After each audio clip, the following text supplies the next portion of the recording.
Namaskar, welcome to SGKG Studies YouTube channel classes, and on this channel now we are going to discuss about the Payment of Gratuity Act 1972. जो payment of gratuity act 1972 है, it's one of the major social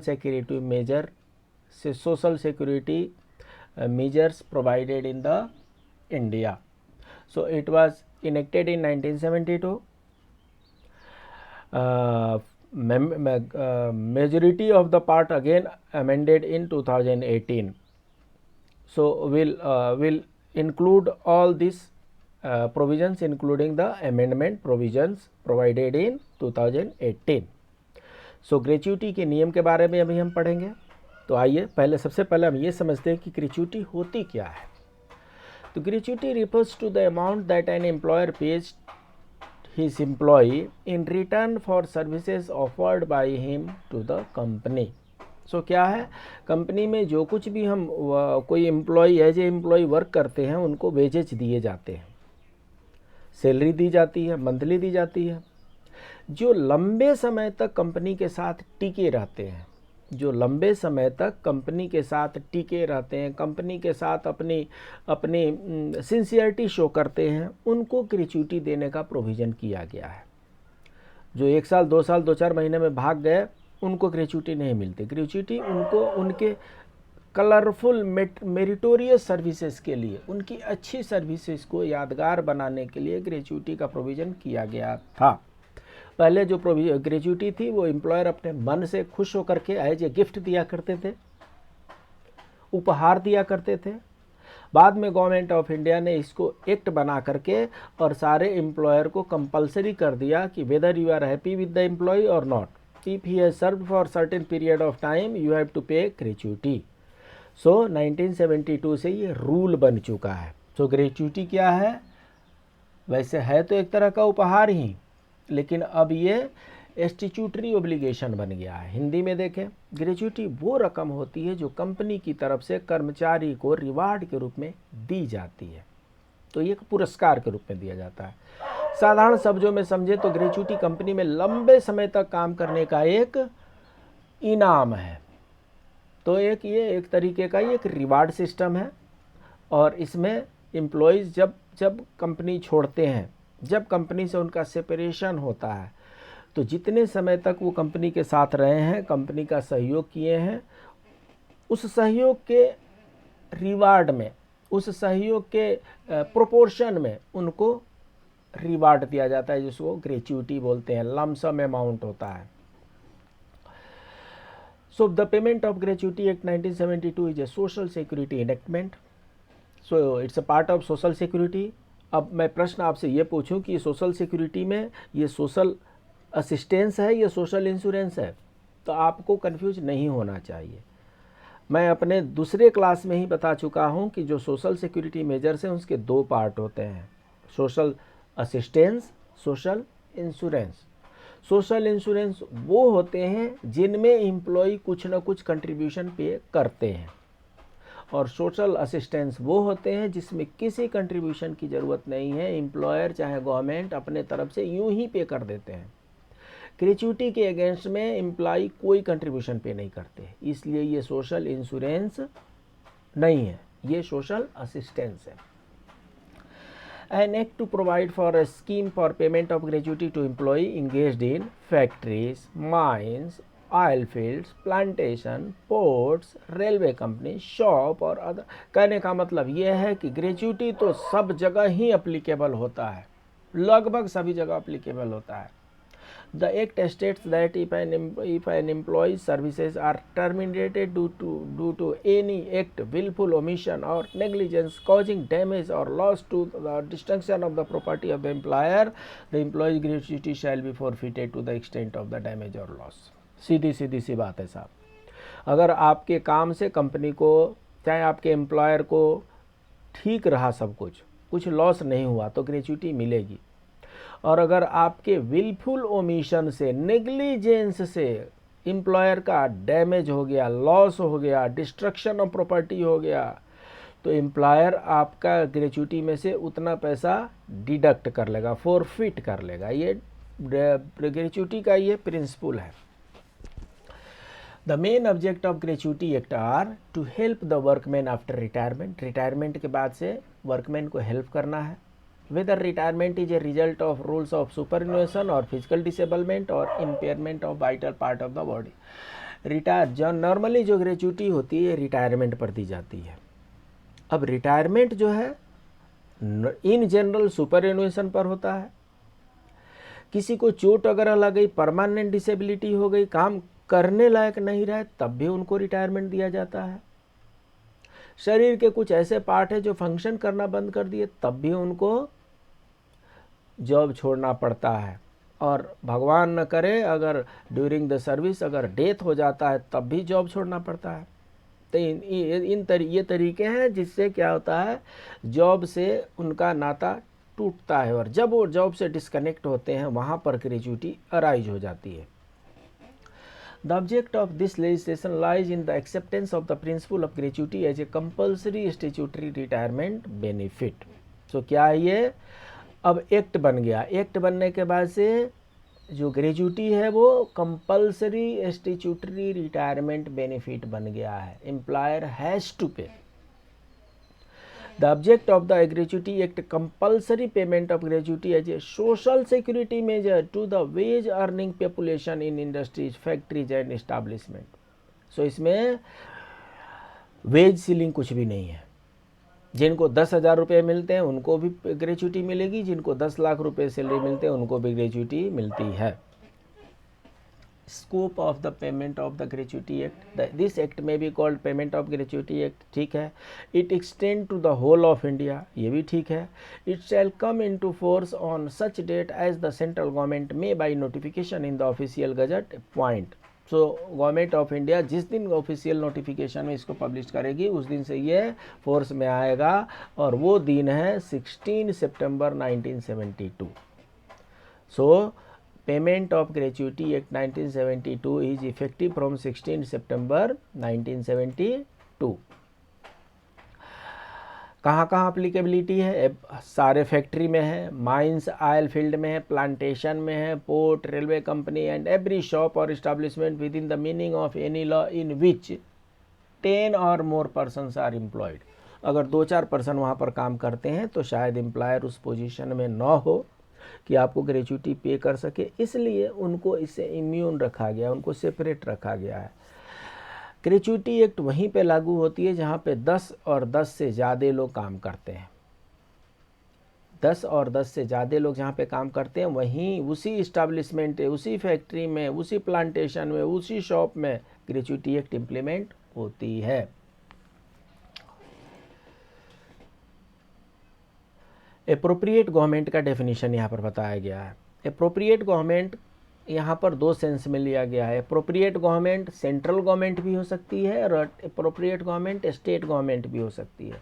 ये central government क्या होगी, in relation to an establishment belonging to or under the control, अगर government central government के control में है, अगर उनके ब्रांचेज एक स्टेट से ज़्यादा एक से ज़्यादा स्टेट में है, अगर वो under the control of central government है, factory itself is under the control of central government है, और major port, mine, oil field, railway company, ये सब सेंट्रल गवर्नमेंट में आते हैं। तो इस केस में अप्रोप्रिएट गवर्नमेंट क्या होगी, सेंट्रल गवर्नमेंट होगी, और बाकी सब में अप्रोप्रिएट गवर्नमेंट स्टेट गवर्नमेंट होगी। स्टेट अप्रोप्रिएट गवर्नमेंट की ज़रूरत कब पड़ती है, जब कोई डिस्प्यूट एराइज होता है, जब कोई रूल बनाना होता है, जब कोई रेगुलेशन बनाना होता है, तो उस समय अगर वो सेंट्रल गवर्नमेंट का डिपार्टमेंट है तो वो उसका अप्रोप्रिएट गवर्नमेंट सेंट्रल गवर्नमेंट होगी, और in other cases appropriate government means state government होगी।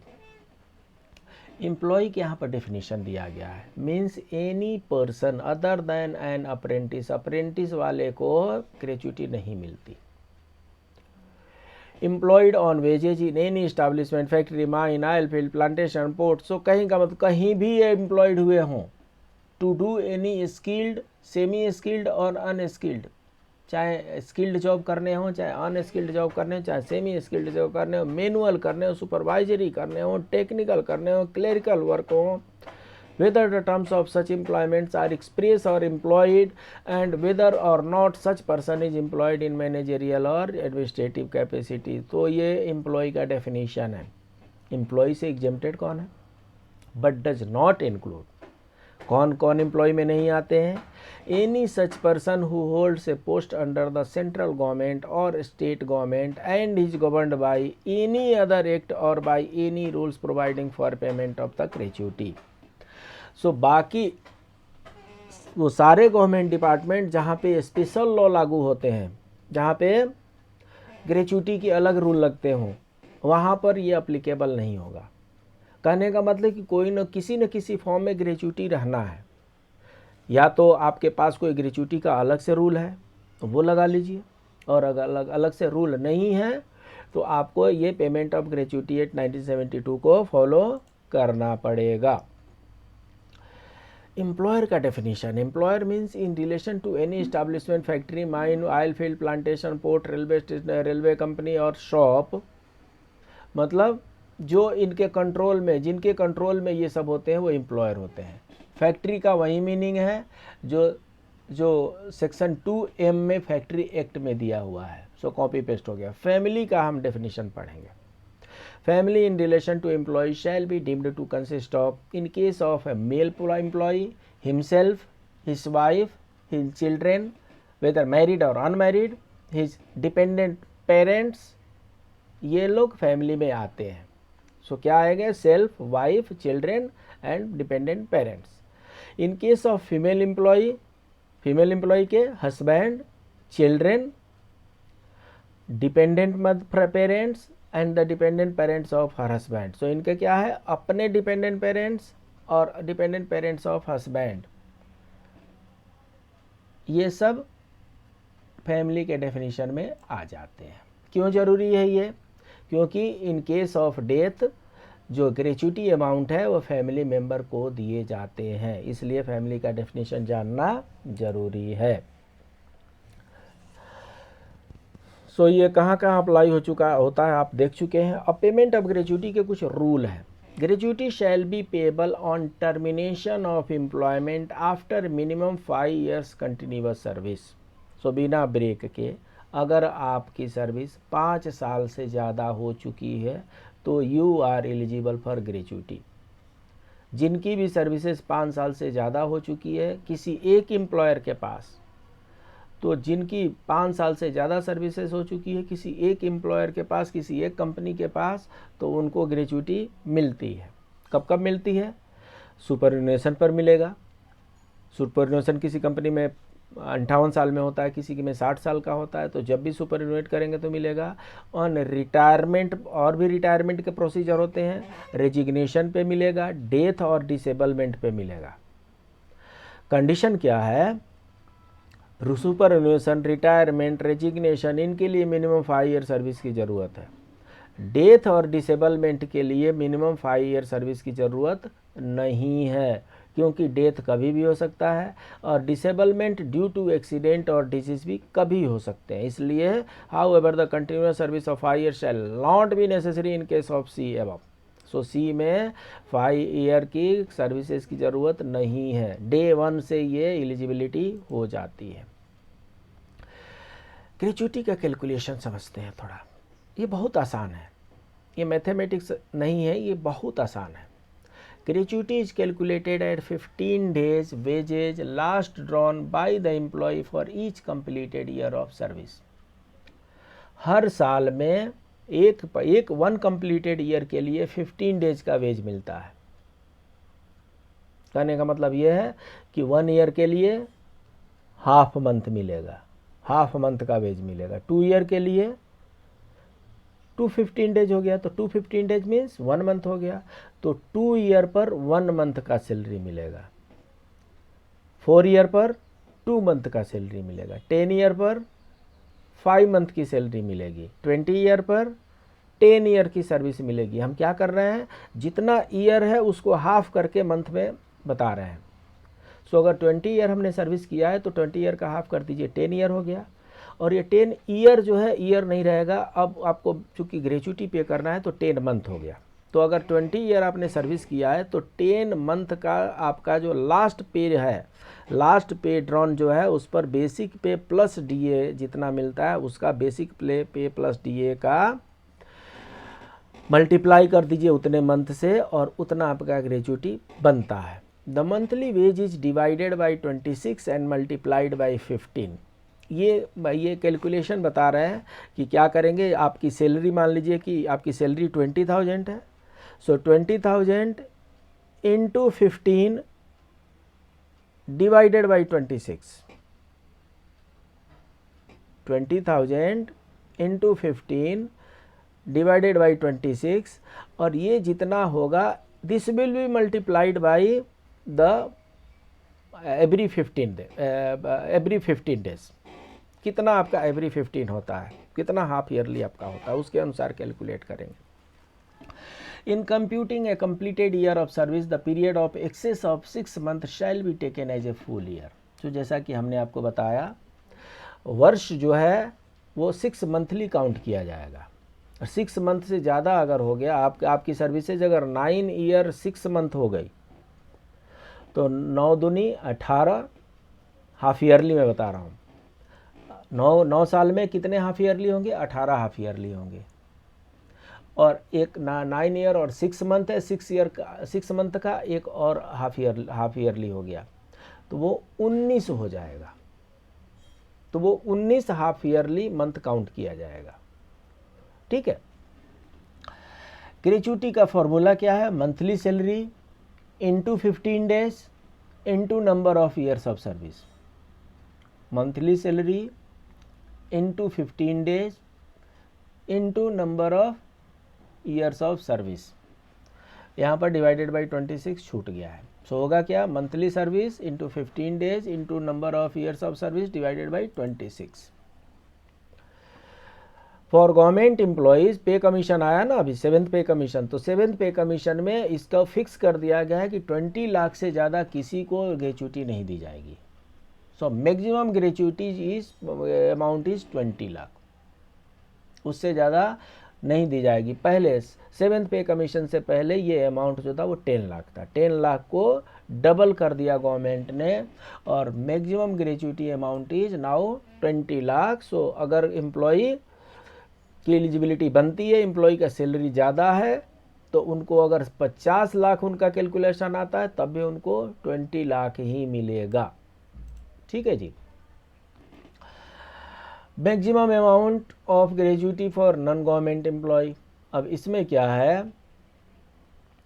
For non government employees covered under the gratuity act the income tax exemption. जैसा कि आपको पता है ग्रेच्युटी अमाउंट जो है, gratuity amount is totally exempted from income tax. Gratuity amount is totally exempted from income tax. So इसमें क्या कर रहे हैं? नॉन गवर्नमेंट एम्प्लॉय को अगर ग्रेच्युटी मिलती है तो कितना उसमें फ़र्क पड़ता है।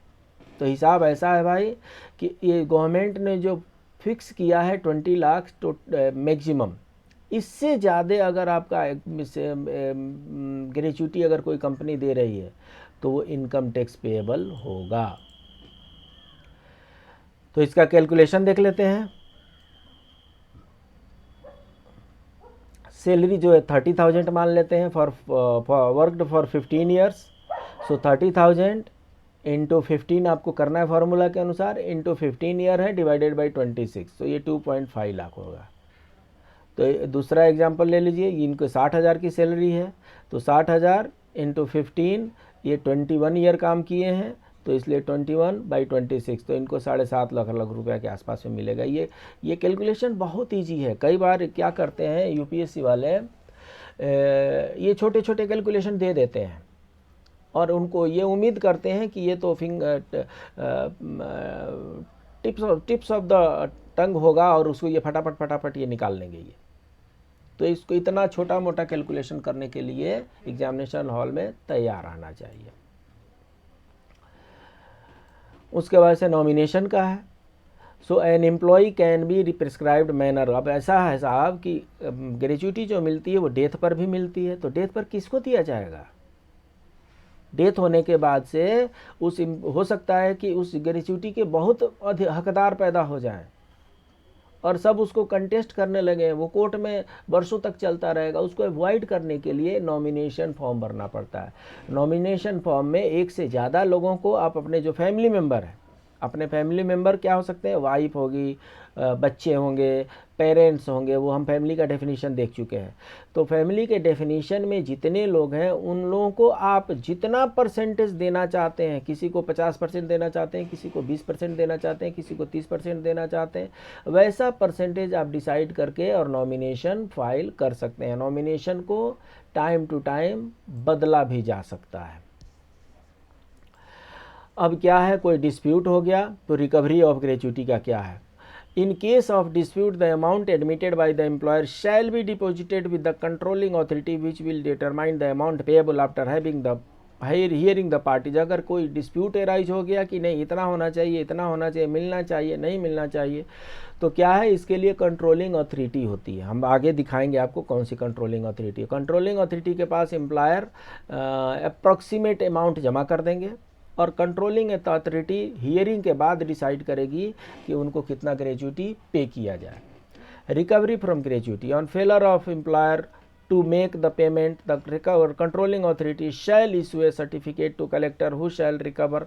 सो कहने का मतलब ये है कि पे ग्रेच्युटी तो आपको पे करना है, नहीं करेंगे तो एम्प्लॉय जो है कंट्रोलिंग अथॉरिटी के पास जाएंगे, कंट्रोलिंग अथॉरिटी सर्टिफिकेट इशू करेंगे कलेक्टर को, कलेक्टर उसको रिकवर करेंगे, साथ ही साथ 9% पर एनम के अनुसार उस पर इंटरेस्ट डाल करके लैंड रेवेन्यू की तरह उसको रिकवर किया जाएगा। कहने का मतलब कि अगर आप पे करने में सक्षम नहीं हो पाए तो आपके जो प्रॉपर्टी है उनको सेल करके भी उनको ग्रेच्युटी दी जाएगी, क्योंकि gratuity is a statutory right.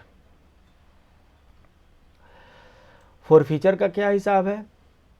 When services have been terminated for any act, willful omission or negligence causing any damage or loss to or destruction of the property belonging to the employer, gratuity amount is forfeited to the extent।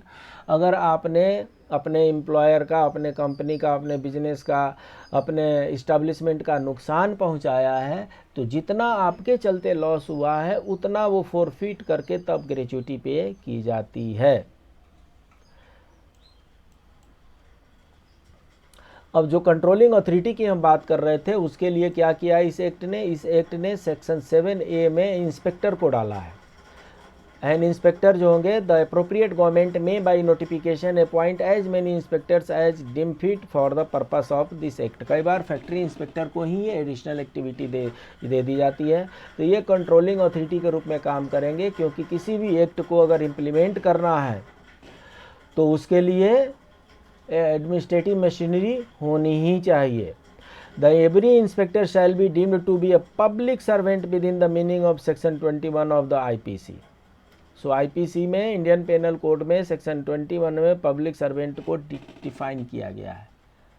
तो बता रहे हैं कि जो factory inspector होंगे उनके पास वो सारे पावर होंगे जो पब्लिक सर्वेंट का पावर होता है, इसलिए इनकी ये कंट्रोलिंग मैकेनिज्म इनके पास होगा।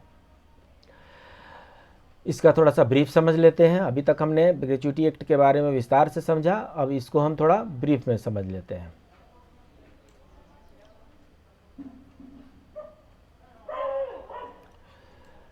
ब्रीफ में ये समझेंगे कि governed by payment of gratuity act. Gratuity किससे गवर्न होती है, payment of gratuity act 1972। Eligibility क्या है, मिनिमम 5 years कंटिन्यूअस सर्विस होना चाहिए, अदरवाइज डिसेबिलिटी हो जाना चाहिए और डेथ होना चाहिए। डिसेबिलिटी और डेथ के लिए मिनिमम 5 year कंटिन्यूअस सर्विस की ज़रूरत नहीं है, otherwise for other purposes minimum 5 year की कंटिन्यूअस सर्विस होनी चाहिए ग्रेच्युटी मिलने के लिए। पेमेंट क्या है, when the employee leave the company upon retirement or termination or death in all such circumstances payment of gratuity is made. Tax exemption का क्या है, tax free up to 20 lakh, fully tax exempt for employees of central, state or local government agency. Government वालों को tax free है। क्यों free है, क्योंकि उनका जो लिमिट है वो 20 लाख ही है। 20 लाख से ज़्यादा गवर्नमेंट एम्प्लॉय को ग्रेच्युटी मिल ही नहीं सकता, और 20 लाख पर टैक्स फ्री है, इसलिए गवर्नमेंट एम्प्लॉयज़ का टोटल जो ग्रेच्युटी है उस पर टैक्स फ्री है। जो बाकी जो प्राइवेट एम्प्लॉई हैं उनका भी 20 लाख के नीचे अगर है तो टैक्स फ्री है। 20 लाख से ऊपर अगर कंपनी दे रही है तो वो टैक्सेबल होगा। जो 20 लाख से ऊपर, अगर तो उनको 30 लाख मिला तो जो 20 से ऊपर 10 लाख है उस 10 लाख पे टैक्स लगेगा, उस बाकी 20 पे टैक्स नहीं लगेगा। तो इस तरीके से हम जितने भी क्लासेज अपलोड कर रहे हैं वो SGKG स्टडीज़ यूट्यूब चैनल पर अपलोड कर रहे हैं। आप SGKG स्टडीज़ यूट्यूब चैनल को लाइक करें, सब्सक्राइब करें, शेयर करें। और ये जो मटेरियल है ये ऑलरेडी अवेलेबल है हमारे दूसरे चैनल SGKG स्टडीज़ SGKG 2.22 पर। तो आप SGKG 2.22 पर विजिट करके ये पहले वाले मटेरियल ऑलरेडी अवेलेबल है, इनको आप जा करके आप स्टडी कर सकते हैं। आपको क्लासेज अच्छे लगते हैं, क्लासेज में कुछ मॉडिफिकेशन करने की ज़रूरत है, आपको क्लासेस के बारे में अपने क्या व्यू हैं आप कमेंट बॉक्स में ड्रॉप करेंगे, हमें अच्छा लगेगा, उसके अनुसार हम अपने क्लासेस में चेंजेज लाएंगे। सो बिकॉज ये क्लासेस आपके लिए है, आपको समझ में आना चाहिए, समझ में आ करके आप अपने कॉम्पिटिटिव एग्ज़ाम को क्रैक कर सके, हमारा पर्पस यही है। इसलिए जहाँ कहीं भी आपको सजेशन की ज़रूरत है, सुझाव की ज़रूरत है, please do drop in comment box. यह हमारा SGKG स्टडीज़ यूट्यूब चैनल है जिस पर ये इतने सारे ये प्लेलिस्ट है। ये हमारा SGKG 2.22 चैनल है जिस पर ये सारे प्लेलिस्ट हैं, इन पर जाइए और इनका आप स्टडी कीजिए। मिलते हैं अगले क्लास में, तब तक के लिए